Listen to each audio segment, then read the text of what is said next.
This is Colin O'Keefe for LXPN TV. It's almost hard to believe that it is already December. As we approach the year's end, it's time to start pondering some year-end tax questions, especially with the fiscal cliff looming.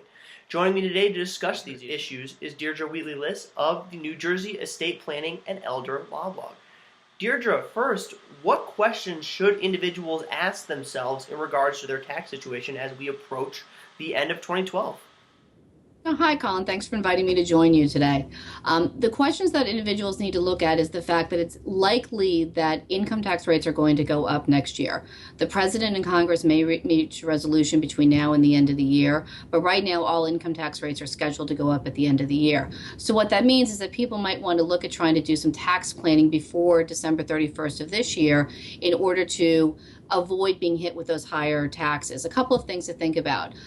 Look at what your tax bill might be this year. If you pay your state or your local property taxes this year for 2013, you might be able to take a deduction in 2012. Maybe you haven't fully funded those retirement accounts, so you want to take a look at putting things into the retirement accounts.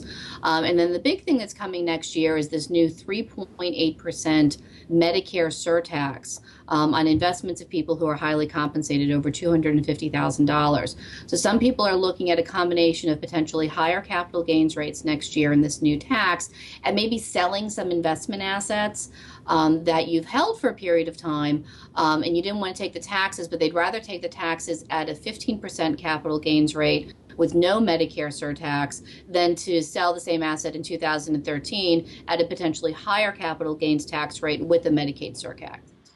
I see. So, and second, how much does the fiscal cliff complicate things? What should people be concerned with in that regard?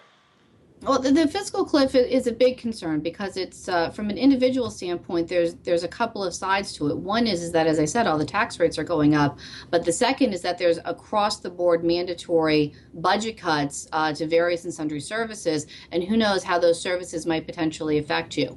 It seems that Congress and the President right now that they're having actual discussions trying to come up with a rational basis, but it may be that they do a piecemeal approach to the fiscal cliff, that they accomplish some things this year and then some things that they're going to be debating over 2013, 2014.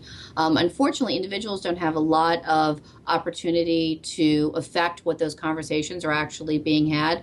But I think it makes sense to be aware of what's going on, to be following blogs and other content, to be able to see what those law changes are going to be and what opportunities might exist once we know what those are.